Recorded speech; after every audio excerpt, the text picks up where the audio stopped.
Good morning, everyone. Before starting my speak, can I ask everybody here one question? When was the last time you said the word I don't know? Please raise your hand. Yesterday? Few days ago? 1 week ago? Today? Okay, thank you. Me too. So, honestly, it's just a few minutes ago, right here before stepping on this stage. I don't know if my talk will reach you. I don't know what you remember after leaving this hall, but I'm here anyway. When people say I don't know, they stop there, end the book, close the conversation, and accept uncertainties at a word. And I'm here to remind all of us that I don't know isn't the end of knowledge, it's the beginning of possibility. And my name is Nguyen Ba Chanh, a student from Swinburne Vietnam Danang campus.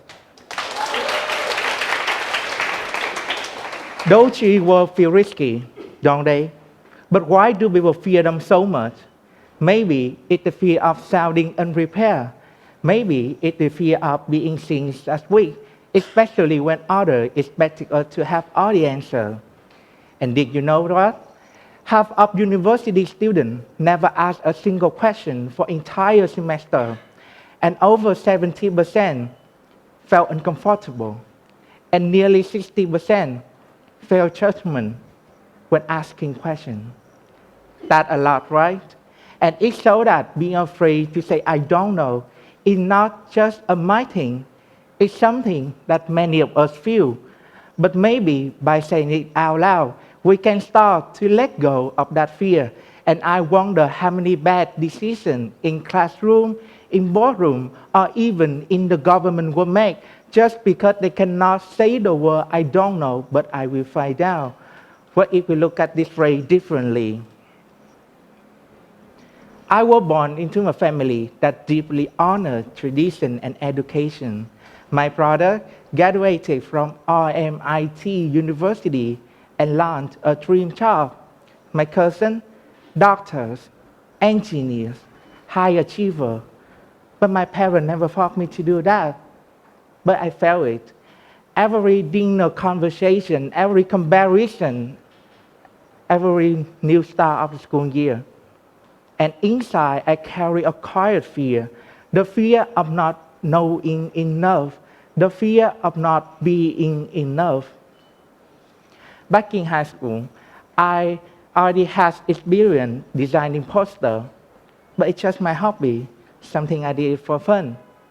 And the biggest challenge at that time, I was asked to design poster and banner for a summer retreat at Long Hoa Pagoda. That's a huge event. Hundreds of young people were coming. And me, I was nervous. Yes, I have made poster before, but never for something big like this, and never with professional tools. I was quite literally an amateur, and I almost said no. But I said one sentence that changed everything. I don't know how, but I'm willing to learn. So I start asking questions, what YouTube tutorial, stay up late, hit Control Z more time than I count. The more I study, the more I feel like I didn't know enough. But I keep going because I was willing to learn. And one day, my poster were hanging proudly in the courtyard. My banner stretched across the temple gate. People noticed, inspired curiosity, and even brought more young people to sign up for the retreat.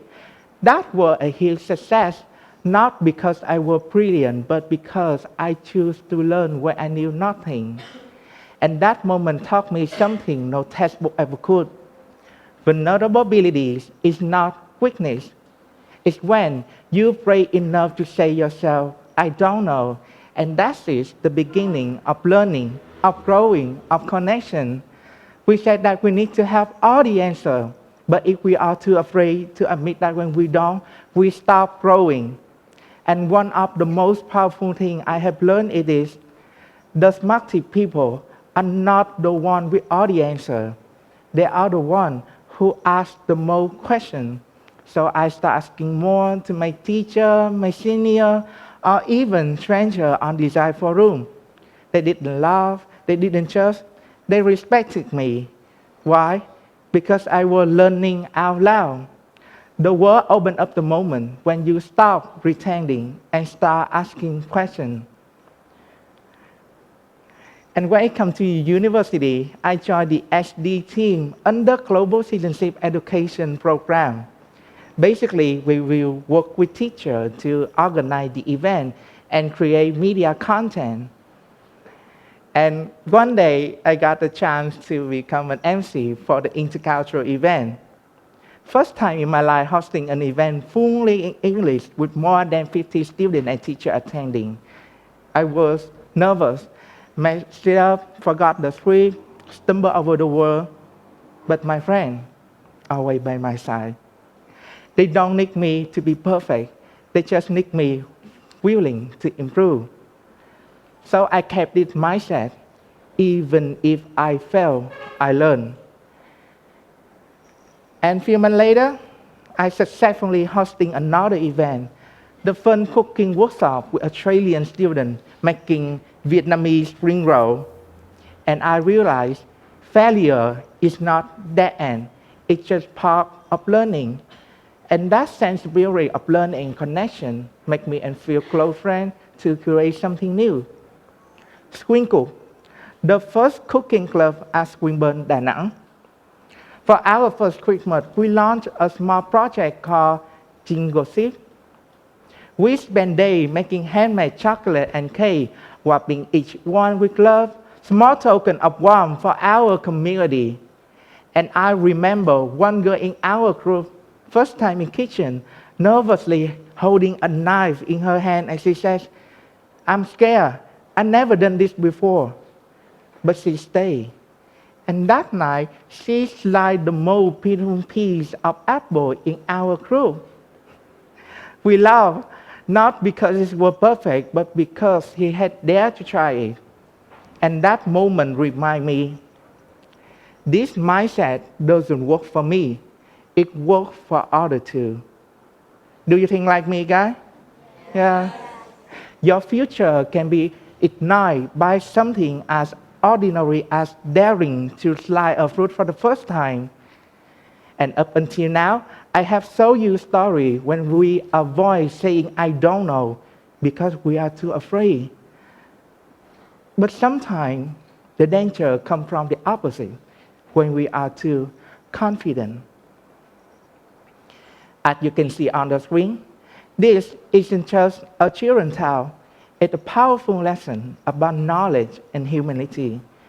In the Vietnamese and wider Asian folktale, Thầy Bói Xem Voi, the story about 5 blind fortune tellers. In their free time, they want to prove their wisdom by describing what elephant look like. Each man touched a different part of an elephant: the tusk, the tail, the leg, the belly, and the ear. Each thought he knew exactly what elephant looked like, but they argued. No, it's a pillar. No, it looks like a broom. It's a fan. They were all wrong. They had part of the truth, but not the whole picture. And the real problem, they didn't say "I don't know." They didn't ask questions. They just assumed they were right. And sometimes saying "I don't know" is not weakness. It's wisdom.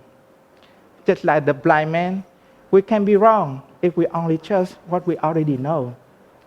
So if you're facing something unfamiliar, if you feel like a blank page in a room of finished painting, please remember this. It's okay not to know.